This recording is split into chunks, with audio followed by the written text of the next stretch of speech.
Welcome to the Ernest Faison Show. I am your host, Ernest Faison. I am humbled and delighted to have one of my mentors, ladies and gentlemen, Mr. Jim Vincent. Jim, thank you so much for being on the show. Ernest, thank you for being so kind as to invite me on your show. Yes. I'm really thrilled to be here. Well, ladies and gentlemen, unbeknownst to you guys, about 15 years ago, our mentor, who's up in glory, or mentors, Mr. George Castro and Mr. George Lima, both afforded myself and this distinguished gentleman the opportunity to do cable access show. And Jim started out, you guys really need to hear this, I'm excited and I couldn't wait. Jim started this thing out. The name of the show was Now's the Time. So Jim was hosting that show, emceeing that show, and he was doing an excellent job. Of course, Jim excelled to the point to where Jim wanted to see greener pastures. So what does that leave a young whippersnapper like me, Ernest? Ladies and gentlemen, I took over for this man as host of Now's the Time. He would be one of the reasons why I'm on the show. Jim, why don't you tell the people just a little bit about yourself? Well, Ernest, that was a trip down memory lane that I could really appreciate. Well, as you mentioned, now's the time. The Honorable George Castro, God bless his soul. Yes, sir. God bless his soul. He had been the producer and host for years, and then he ended up being the producer. He was looking for a new host in 2000, November of 2000. Wow. He asked me to do it, even though I had no experience. I thought he was crazy, but he said, you can do this. So, threw me in the fire, and next thing you know, I'm doing it. And met some great people like yourself, Louis Lopes, Ron Tutzdell, David Williams, Alan Taylor, all working on that show, and Christine Bento as well. Right, yes. All working on that show. So, I was really proud to be the host of that show for 2 years. And then it got to a point where, I was ready to start my own show, the Jim Vincent Show, which I still host and produce to this day. After how many years, Jim? I've been doing the show now for 16 and a half years. Wow. I've been doing television now for over 18 years. Yes. So God is good, and it's been a good run.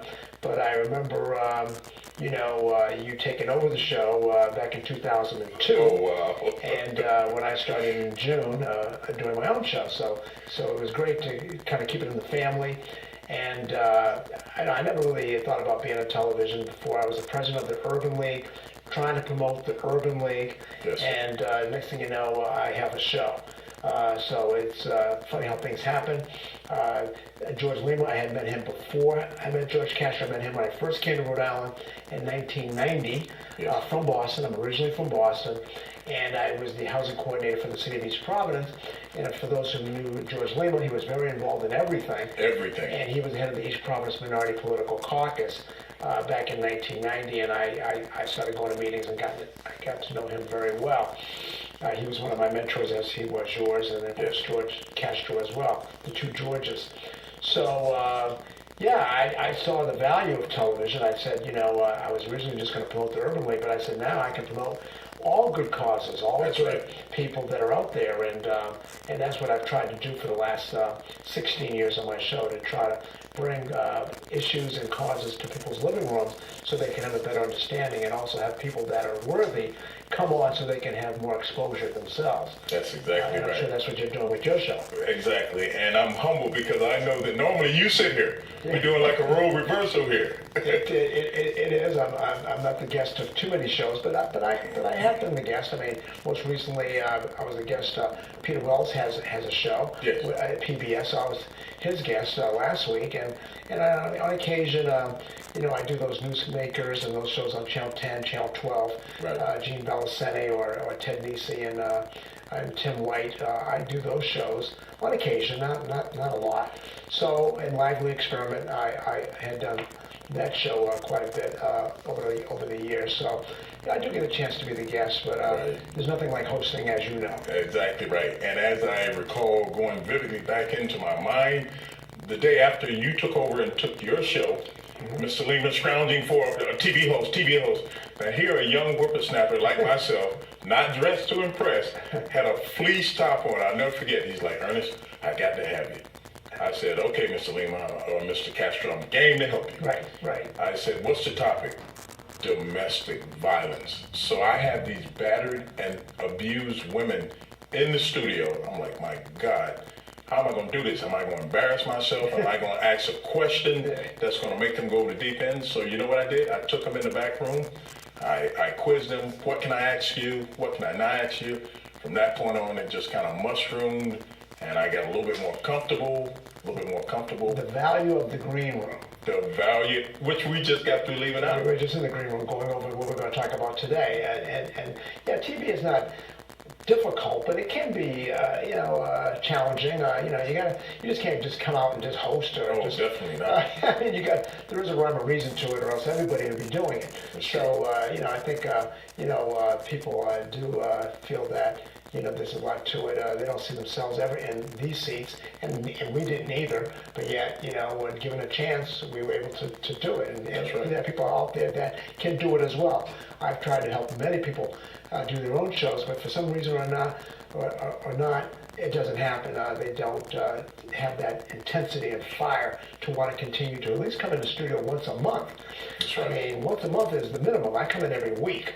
But if you can't commit to once a month, then you really don't want to do it. And it's just kind of a passing fad. You got to really want to do it. It's like anything else. In order to do something well, you have to have a passion for it. And I think both of us have the passion for television. And, where that comes from, I'm not quite sure. But I'm glad I have it. Yes. You are watching the Ernest Faison Show. I'm your host, Ernest Faison. I am joined by I consider to be one of my mentors. It's because of this man and Mr. George Lima, Mr. Castro, as to why I've been blessed to be here. This man is very educated. We'll go right into it, Jim. Tell me about Dartmouth College. Well, the main thing there, and I mentioned this the other day. I was at an awards gala. Back in 1968, April 4th, 1968, Martin Luther King was assassinated. Okay. All right, so that shocked the world, and it was a sad day for everybody, especially people in the black community. I was 16 years old when that happened, but little did I know how that event would touch my life and the lives of 16-year-olds across the country. Because that very next year, as we were seniors in high school, 17-year-old of color, particularly black 17-year-olds across the country, for the first time were given opportunity in numbers to go to those fancy schools. You know them, the Ivy League, Duke, Stanford, West Point, MIT, Caltech. For the first time in numbers, we were given an opportunity to go. The civil rights movement had gotten to a point where higher education was the focus, and they wanted their kids, us, 17-year-olds, to go into those fancy schools. So I was given a tremendous opportunity by the civil rights community, people that fought, bled, and died to give me that opportunity so that I could get accepted into a Dartmouth college coming from inner city Boston. So Dartmouth was challenging, but it was rewarding. University of Pennsylvania followed. You got a master's degree. Degree in city planning from the University of Pennsylvania right after that. And then I went back home to Boston. I worked as a senior planner at the Boston Redevelopment Authority. So, living the dream, really. But always mindful of the fact that the civil rights community had put me in a situation where I could do these things. I mean, they said failure is non-negotiable. If you guys and gals fail, your younger brothers and sisters, your cousins and your nephews will never get the opportunity to be able to go to the most challenging schools in the country. So we always had that on our minds. We didn't want to go back home in disgrace, and it was tough, but we made it. And I think it just shows that given an opportunity, people in our community will always win. Always, no matter what it is. Right. But from there, I worked in a variety of jobs in Boston in terms of economic development, community development, whatever. Didn't do too much civil rights in Boston, but was always mindful of pushing equal opportunity in every job that I had. So I worked in Boston 15 years, came here in 1990 to go become the housing coordinator for the city of East Providence. Did that, was also on the Urban League board. Became the president of the Urban League in 1999, and that's when I came in contact with you and George Castro. You were with Rhode Island Housing there for a while. I was with Rhode Island Housing for 14 years. 14 years. 14 years, helping people primarily get into their first homes. A lot of people are renting, they should be homeowners, but they just don't know the programs. So I showed people through housing fairs how they can go from renting to owning, building wealth, building equity. And that's what we needed in our community, big time. So I did that for 14 years. And at the same time, I left Urban Lake, joined the NAACP about 15 years ago, worked with Cliff Monchero, who's the president of the NAACP, and in 2010 became the president of the NAACP. So now I'm in my 9th year as president of the NAACP Providence branch, and enjoying it. It's challenging. There's things that happen every day, but it's needed to have a focus in terms of civil rights in the state. And to me, I don't like to look at what other people are doing. I'm always asking myself, what am I doing? So, you know, it's a beautiful thing because in our community, we need more role models. And this is one of the reasons why I was excited to have you on the show, because you are not just about trying to do the status quo. You have afforded yourself the opportunity to be in community service, the upkeep of humanity, especially the African American community. That is to say, you don't just race, but the fact that you are a diligent warrior. And this is a beautiful thing. That's why I have so much love and respect for Mr. George Lima. Mr. George Lima passed the Fair Housing Act. Yeah. I mean, played football with Duke Ellington, sparred with, Joe Lewis. He was a Tuskegee Airman. He was a state rep. Tuskegee Airman, ladies and gentlemen, our mentor. State rep. He was a labor leader. He was also the president of the NAACP as well. So he did it all. He's a Renaissance man, and in fact, I'm sure he helped George Castro along the way as well. Yes, he did. So we were fortunate to have George Lima, George Castro as mentors, and mentorship is important. It can't hurt. It can only help. It's true. So I always looked at people that were older than me for mentorship, all of them, regardless, and it's really helped me over the years, and I can't say enough about it. But we have a lot of issues in Rhode Island, and the NAACP Providence branch is working on several issues, so hopefully I can talk about some of those things, because you can start now. That's what's going on today. It's good to talk about George Castro and George Lima, may they rest in peace, but I want to make sure that the community that we have today knows what's going on. There are 5 pieces of legislation that the NAACP endorses. They are early voting, equal pay, $15 minimum wage, fair licensing, and source of income discrimination legislation.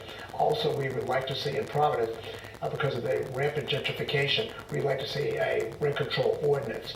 Now, what exactly is that? Rent control ordinance would govern how much you can increase your rents in any given year. It would be a formula. There would be a board. They had rent control in Boston. They had it in San Francisco. They had it in New York. The sky didn't fall. I think something like that is needed in Providence. If it's not needed, I'd like to hear what is. But we just can't have long-term renters displaced because of the market forces. They have no place to go. And in terms of the other issues, when I talk about equal pay, the group that's at the bottom of the totem pole, is women of color. Men make more than women, but among women of color, black women make the least. And they are disproportionately heads of our households. So you can see the ripple effects in terms of how important equal pay would be in our community. Early voting, we want to expand democracy. We want to make sure it's easy to vote, not more difficult. So that's important to have that. Other states have that. Fair licensing. We want to make sure that if you're an ex-offender, we don't put barriers in your way in terms of gainful employment. If you want to be a barber, you should be able to be a barber. It doesn't matter that you was an ex-offender. You should not have barriers in your way. We don't want you to go back to jail. We want you to provide for yourself, your family, and your community. So that's why that's important. And in terms of source of income discrimination, we feel that if you can afford an apartment, you should be able to get the apartment. And even if your source of income is Section 8 or veterans benefits or disability, whatever, that doesn't matter if you can afford that apartment. But presently in Rhode Island, landlords can discriminate against you because you're not working in a job as far as your income, and we feel that's wrong. So we want to change that. In Rhode Island. And where are you in the process of that? Well, I'm helping support the legislature that have sponsored those bills through right now letter writing. Hopefully I can get and testify on some of these things. The New England Area Conference has supported all 5 pieces of legislation. So we want to make sure that this happens sooner rather than later. But I get calls every day. The NAACP, the stuff that people don't know is that I get calls from people every day in terms of discrimination. primarily through employment, but a lot through, their school kids not really being treated fairly, as far as at least what they're saying tonight. And it's a daily situation. And because of the sensitivity of it, I don't go around talking about, well, this person has a discrimination case, unless they want me to make it public. If they feel that's part of the strategy, then we can do that. But I always let the person tell me, what do you want me to do to help the situation? We work with attorneys, we work with the Human Rights Commission. It's a big part of our work. It's not glamorous, but it's really a major part of what the NAACP, not only in Providence does, but what NAACP branches across the country do. And I would say that our branch, founded in 1913, is one of the oldest branches in the country. Excellent. You are watching the Ernest Faison Show. I'm excited to have a former mentor here. This man has given his life to community service. He is the president of the local branch of the NAACP. One thing that a lot of you don't know, that he don't know that I know, is that he went to school with Merle Street. That's right. It was pretty good, huh? How did you find that? Actually, My fact finding. I should clarify that. Yeah. Go ahead. When I was at Dartmouth College, it wasn't co-ed. Okay. It was an all-male institution. It was the last of the Ivies to go co-ed. So this is back my freshman year. We had a 10-college exchange with female universities, and Vassar was one of them. So there were 65 co-eds on that campus.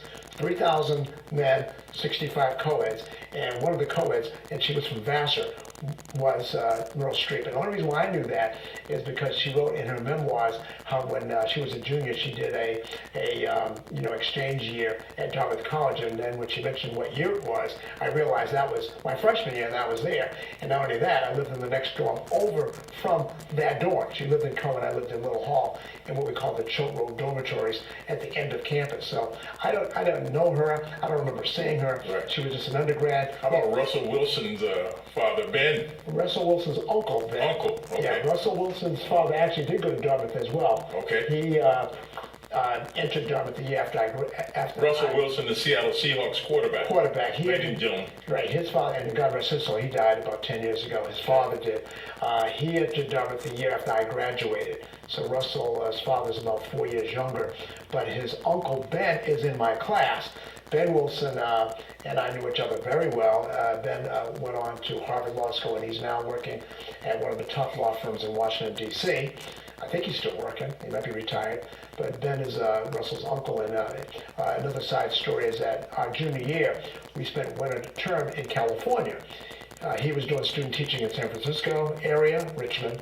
I was doing student teaching in the Los Angeles area, Compton. So I was at Centennial High School, and he was at John F. Kennedy High School in Richmond. And we decided to exchange weekends where, he would take me around one weekend, and I would take him around another weekend. He came down one weekend, and I remember the first thing he wanted to do was to go to Pauley Pavilion because he was a sports nut. He wanted to go to see UCLA because they had a new sophomore phenom. His name was Bill Walton. And so we went to that game, and me and Ben Wilson, Seattle quarterback Russell Wilson's uncle. Outstanding. You're watching the Ernest Faison Show. Again, I have to keep saying it. One of my mentors. I'm excited to have this man. I took over for this man about 14 years ago. He was hosting, and then I started hosting, and I would see him out and about. And here we both are now. He's, of course, in the spectator seat. He's normally the MC, the master of ceremonies. It's very interesting how God works and role reversal. It's actually 16 years ago because it happened in June of 2002. Okay. The only reason why I remember that is because I know when my show started. So, I did Now's the Time from November of 2000 to June of 2002. And I remember the first show that I did, and I didn't know what I was doing. It was the show about the hanging chads and Bush versus Gore, and Joe Valino won, the late Joe Valino. The late Joe Valino. And I remember asking him, do you think this thing could ever go to the U.S. Supreme Court? He said, what are you, nuts? This would never go to the Supreme Court. And then the next week, of course, it went to the Supreme Court. But it was that topic, and also the NAACP. There was some stuff going on with the local, or the Providence branch at that time in November of 2000. So I remember talking to Joe Valino about those two things, just hoping to survive the half hour. And here we are 18 years later. Now, are you a drummer? I was. How'd you know that? Well, Oh man! Hello, ladies and gentlemen. You really gone back in my Yeah. This is my mentor. I'm fact finding here with him now. I don't even know who you could be talking to because I'm from Boston. So I don't even know who in Rhode Island. Because I don't even talk about The this fact that I stuff. can actually get my brother, Mr. Jim Vincent, to I actually was in the orchestra in junior high school, and I was one of the three give me a little drummers. blush on that. I was one of the three drummers back in the '60s when I was in middle school. My junior high school orchestra, I actually played the drums back then. I had a chance to do it in high school, but it was a choice between the band and track, and I decided to run track over the band. I couldn't do both, and I'm glad I made that choice. I like music, but I didn't love it, and I definitely want to do a sport. And the only sport that I really had any ability was track. So Well, speaking about which, you run the 5K race and you beat the mayor. Oh, come on, don't even go there. I'm not supposed to be quiet. I'm not going to touch That that. was last year. He beat me this year.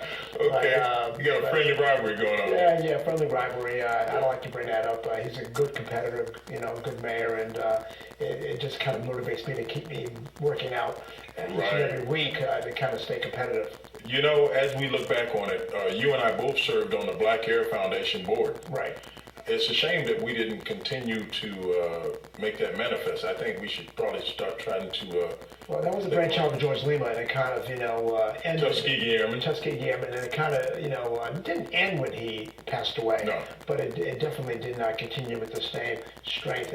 And basically what we were trying to do is encourage people that to go into aviation. That's right. And as a matter of fact, we can, about 4 or 5 classes we got to graduate. Yeah, And we try to get people the to guy become had the pilots. flight simulator. Yep. And when they turned 16, they could get their pilot's license through grants and everything. Yeah, I don't know how many people actually got their pilot's license, but I do know there were people that did. And There was 2 gentlemen, the update. Coming through that organization that we both were part of, working with George Lima as he was still alive. And I remember Napoleon X being a big part of that Napoleon too, X. as well as Robert and his son and daughter and Anna Marie, which is his daughter. So yeah, that was So as I move forward, I understand now you're working with RIPTA as a compliance officer. Would that be correct? Yeah, I'm working with RIPTA as the compliance officer for at least another couple of days. I'm still going to be at RIPTA, but I'll be in a new role. We're probably starting next week as the community outreach officer. You be bobbing and weaving, don't you, Jim? Well, compliance is important. Civil rights compliance is definitely Absolutely. important. I wouldn't be president of the NAACP if I didn't think it was important. True. Ethics. But community outreach is something that I did when I was at Rhode Island Housing. Pretty much the NAACP, when you're the president, you're doing community outreach. So it's something that I do, as a part of how I try to bring effectiveness to an organization. So if I can help RIPTA in the same way if I help the NAACP and Rhode Island Housing, then I'll consider that a win. That's outstanding. You're watching Ernest Faison Show. I'm joined by Mr. Jim Vincent. He is the local president, let me get that right, of the NAACP. This man, I took over for him about 15 or 16 years ago.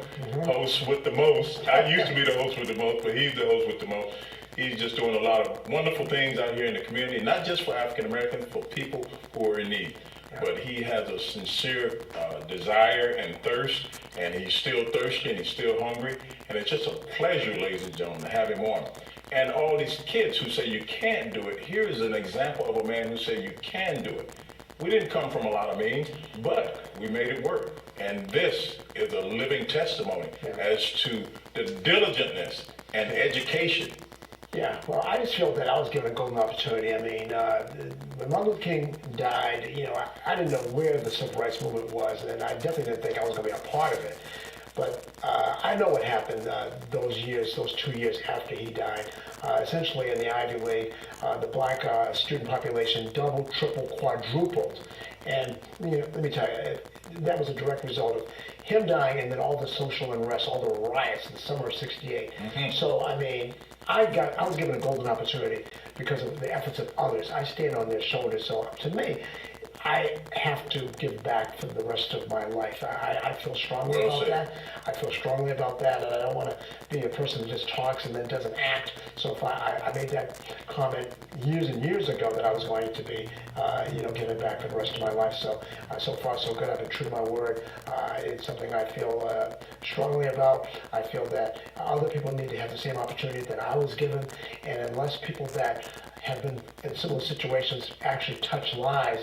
Right. In a lot of cases, it just won't happen. They have to see people that are like them to have that believability. That's right. I know when I saw somebody that had gone to my high school doing well at Dartmouth, that's what triggered me, because I didn't even believe that I could do it, because I just didn't, the belief wasn't there.